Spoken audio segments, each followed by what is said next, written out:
I'd forgotten about that. It's been 10 years since I wrote that. But yes, we're back. It's been this mandate. I think it definitely makes me feel more humble. Coming as it does on the back of what was personally a huge setback in the Baramulla elections. So I'm deeply, deeply grateful to all the voters who participated, and especially those who reposed faith in the National Conference and in the wider alliance. Our responsibilities now obviously increase manyfold, and we have to prove ourselves worthy of the trust and the support that people have given us. So what would be your priorities and mandate now? Look, at the moment, it is for the National Conference Legislative Party to sit and choose its leader. That has not yet been done. I think that my colleagues, they deserve at least one day to celebrate their victories in their areas. So tomorrow we will do that. Then in the next day or so, I would expect the party president to call the Legislative Party. The Legislative Party will elect its leader.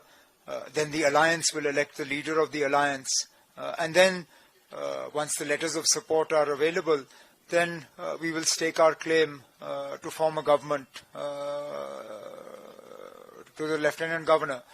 Beyond that, really it's not for me to put priorities, because none of that has been done yet. So let us have a Legislative Party leader, let's have the leader of the alliance decided, and then we'll go forward from there.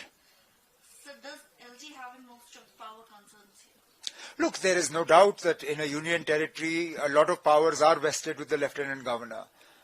But then we have a commitment from the Honourable Prime Minister. And he's an honourable man. He has promised the people of Jammu and Kashmir statehood. And I hope that statehood is restored soon. So as you mentioned in your manifesto about the statehood, so how hopeful are you that it will be restored, and what is your plan? Look, as I said, the Prime Minister, the Home Minister, they're all honourable men. In their speeches, in their interventions in Parliament, even through their representative in the Supreme Court, they have promised restoration of statehood. So I believe that it should happen at the earliest.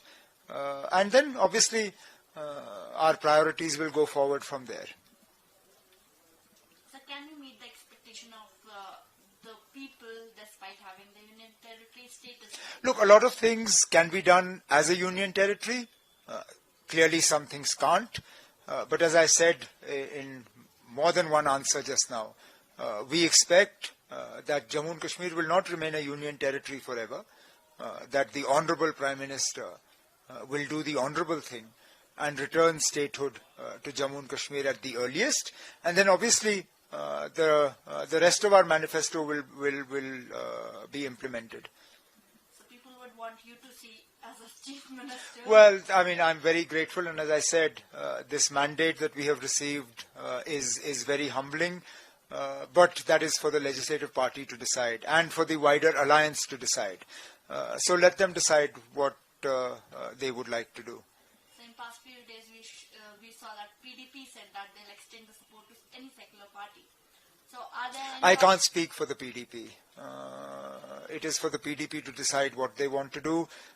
We have no channel of communication, as far as I know, open with the PDP at the moment. In due course, let's see what the PDP decides. If they extend the support, will... I have nothing to say on this. As I said, we have no communication with the PDP at the moment. I think the PDP, and I can understand the circumstances at the moment, are probably looking more at what happened to their own electoral prospects. So let the dust settle and then we'll see. Sir, if you speak about the victory, the numbers you have got this time, how do you respond to that? How do you feel that people really believed, if you respond to that, the belief that people have shown in you? So if you could just speak about it. I mean, speaking for myself, I didn't expect these kind of numbers. I did not expect National Conference to come with these many seats. Was it yesterday night Yeah, I think yesterday night somebody had messaged me and asked me what I thought National Conference would do, and I said, I think, well, anything above 30 or around 30 will be a good performance. I didn't expect this many seats, and again, it makes me, I mean, I feel humbled by the faith that people have reposed. But it's also scary because we have to live up to this faith, and that is our biggest responsibility now.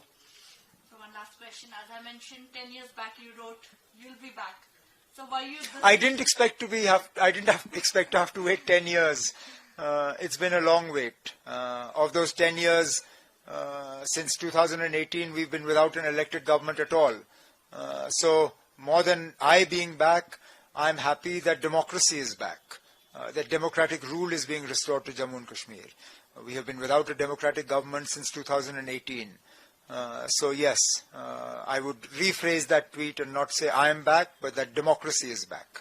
So your message to people out there, to the people of Jammu and Kashmir? Thank you very much for coming out and voting. Not just those who voted for the National Conference or the Congress, but to everybody who voted. Your vote matters, your voice matters. And I will ensure that whoever is the National Conference Chief Minister in this alliance, nobody's voice will go unheard.